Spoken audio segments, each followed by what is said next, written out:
I assume that you're all on the process of waking up. Or else you're teasing yourselves with some kind of flirtation with waking up.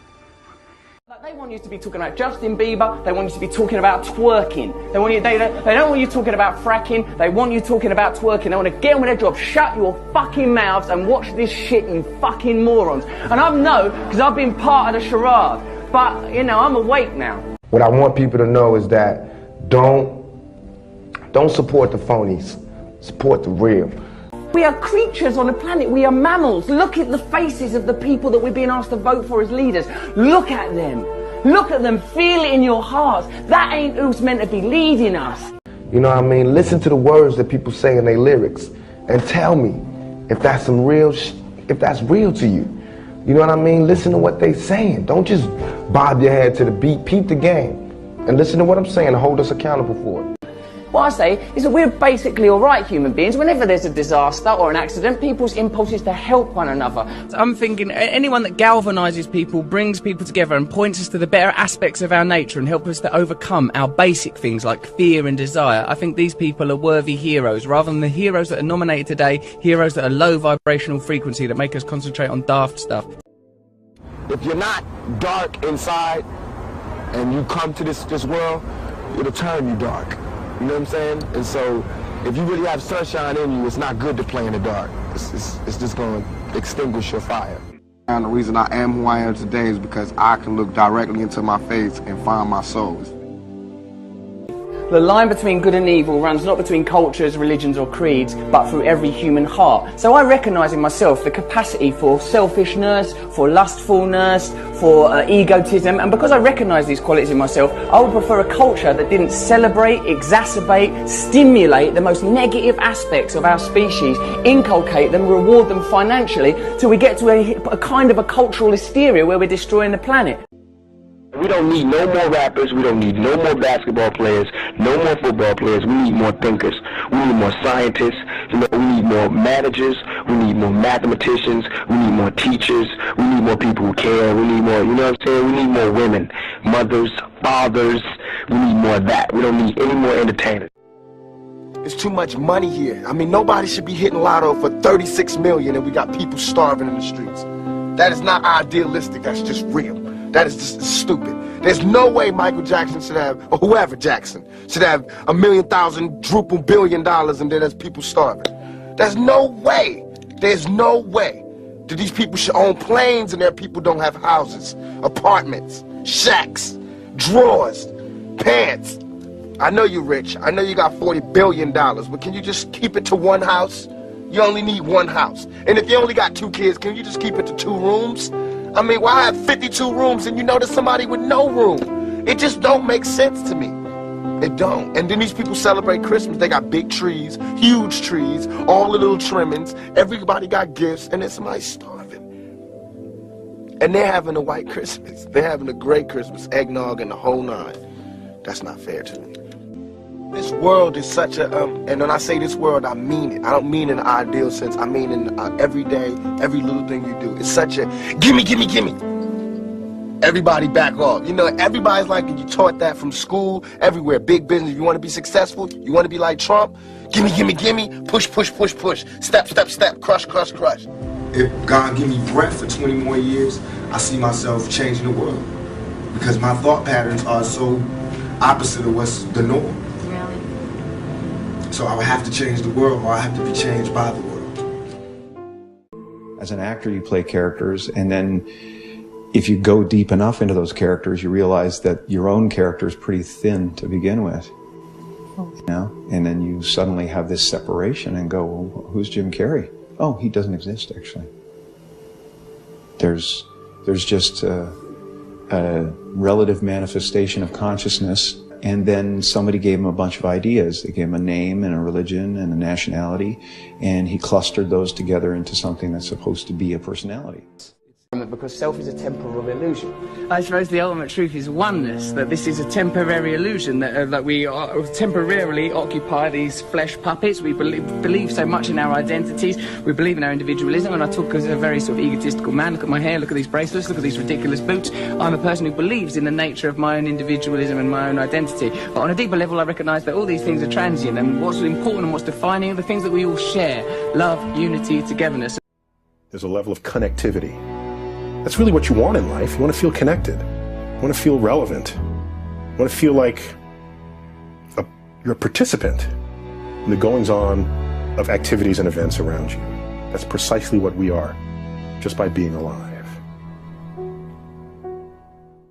You know, when they analyse the semantics consistently through mythology and theology of words like love, God, they find that the common theme, John, is union. That we just want to be connected to something higher. That can be another person, that could be God, that could be a relationship with nature, it could even be a relationship with West Ham United. I think the important thing is to have as the central tenet of your being love, compassion and tolerance. Everyone knows that. And yet the one thing that remains is this feeling of existence. I'm not a human being that has consciousness. I'm consciousness that is shaped into a human being. All of us are energy. A human being is a very complex pattern of energy. I always have been that energy, and I always will be that energy. I know this conceptually. Consciousness is an amorphous and expanding entity. I think that we allow our consciousness to be prohibited by our senses, prescribed by our senses, living in the realm of these 5 apertures into our reality.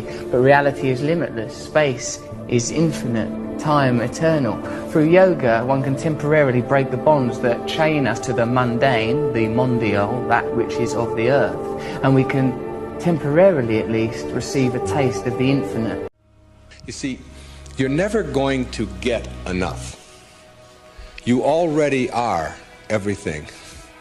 You're everything that you need. Think of it for just a moment. Everything that you need to have total bliss, perfection of your life, you already are. You already have it. You came into this world with nothing. That's how you're going out. And the time that you have here, what you have is your uniqueness, your specialness. And you don't need anything else.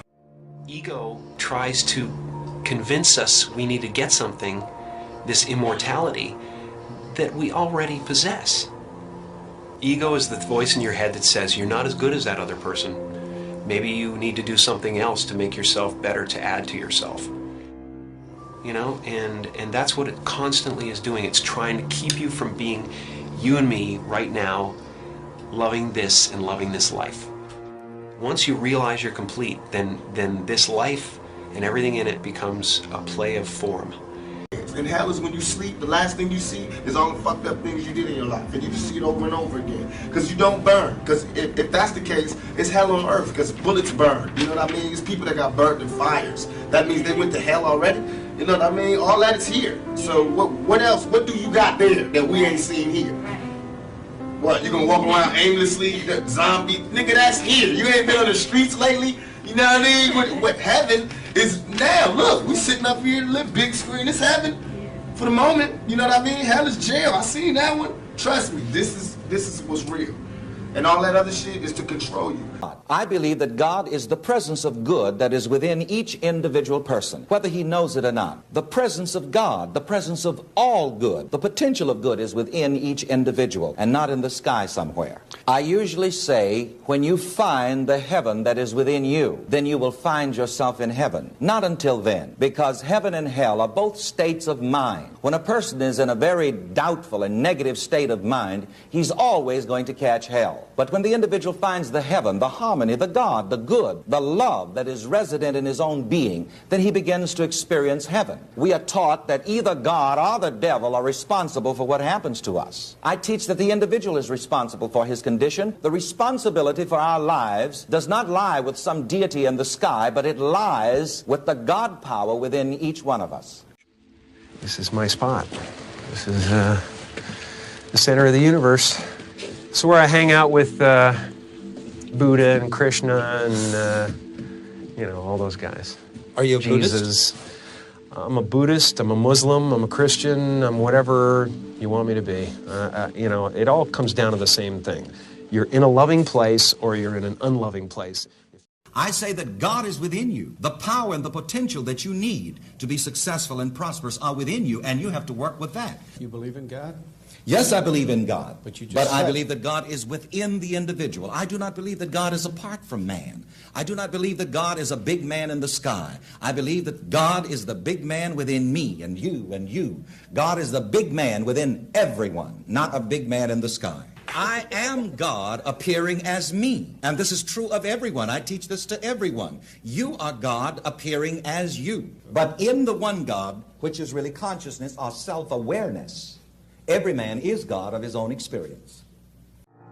You know, everyone is looking for God, and everyone is God. And that everyone is it. It's just now, what do you want to do? And once you realize that, then there's nothing you need. God also likes to play hide and seek, but because there's nothing outside of God, he has no one to play hide and seek with but himself. But he gets over this difficulty by pretending that he is not himself. This is his way of hiding from himself. He pretends that he is you and I and all of the people in the world, all the animals, all the plants, all the rocks, and all the stars. In this way, he has strange and wonderful adventures, some of which are terrible and frightening. But these are just like bad dreams. And when he wakes, they will disappear. Now, when God plays hide and seek and pretends that he is you and I, he does it so well that it takes him a long time to remember where and how he hid himself. But that's the whole fun of it, just what he wanted to do. He doesn't want to find himself too quickly, for that would spoil the game. That is why it is so difficult for you and me to find out that we are God in disguise, pretending not to be himself. But when the game has gone on long enough, all of us will wake up, stop pretending, and remember that we are all one single self, the God who is all that there is, and who lives forever and ever. And just like an ocean is water in motion, we can call a certain part of that ocean a wave, but it gives us the illusion that the wave is a separate entity in the ocean.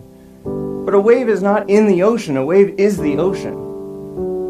And similarly, we might not be waves, maybe we're the ocean. What you do is what the whole universe is doing at the place you call here and now. You are something the whole universe is doing in the same way that a wave is something that the whole ocean is doing. And what would the world look like then if every single one of us felt complete, felt whole, and felt interconnected? When you let go of individual survival, all of your priorities change because you actually see the entire world as your body. You see the suffering of others as your own suffering, and you want to help. Maybe the one thing that keeps us from actually solving all of the other problems in the world is this persistent, flawed thought that we are separate from the world. And maybe it's time we change our minds. If you see yourself as a person who is in a vale of tears and under conditions and circumstances, that's the way you will be until you change your mind, until you change your self-image. Is it your view that traditional fundamentalist religion makes it more difficult to change one's mind? Yes, it does, because here again, you see, in that type of religion, we are taught that either God or the devil are responsible for what happens to us. But in what I call the science of living, or the science of self-awareness, I teach that the individual is responsible for his condition, and not only that, the individual, by using his own mind positively, can change his condition and modify his conditions. And so the responsibility for our lives does not lie with some deity in the sky, but it lies with the God power within each one of us. When you are having a thought that you know is disempowering you, shift it. Shift it to one that is empowering rather than disempowering. And the thoughts that empower are thoughts of neutrality and willingness and love, and ultimately thoughts of divinity. And when you see a troubled person who is out there struggling, at the highest level of unity consciousness or God consciousness or spiritual consciousness, you recognize yourself in all that you see. There, but for the grace of God, go I. And I am connected to that person. All suffering is based on the illusory separation that there's an individual in the environment, that there's a person that has to survive, that this specific collection of 1,000 trillion atoms has to hold itself together. But if I realize directly that I am energy, and I realize that the body and the mind are a temporary manifestation of that energy, then I can fully accept the death of the body and mind as something that does not happen to me, because I was always energy and I always will be. When you die, you're not going to have to put up with everlasting non-existence, because that's not an experience. A lot of people are afraid that when they die, they're going to be locked up in a dark room forever. And sort of undergo that. I know how it's going to be when I die. It's going to be no noise. You're going to hear people screaming. I'm going to fade out. Try and imagine what it will be like to go to sleep and never wake up. Think about that. Children think about it. It's one of the great wonders of life. What will it be like to go to sleep and never wake up? And if you think long enough about that, something will happen to you. You will find out, among other things, that it will pose the next question to you. What was it like to wake up after having never gone to sleep? That was when you were born. You see, you can't have an experience of nothing. Nature abhors a vacuum. So after you're dead, the only thing that can happen is the same experience, or the same sort of experience as when you were born. In other words, we all know very well that after people die, other people are born. And they're all you. Only you can only experience it one at a time. Everybody is I. You all know you are you. And wheresoever beings exist throughout all galaxies, it doesn't make any difference. You are all of them. And when they come into being, that's you coming into being. You know that very well. Only you don't have to remember the past. In the same way, you don't have to think about how you work your thyroid gland, or whatever else it is in your organism. You don't have to know how to shine the sun. You just do it. Doesn't it really astonish you that you are this fantastically complex thing? And that you're doing all of this and you never had any education in how to do it?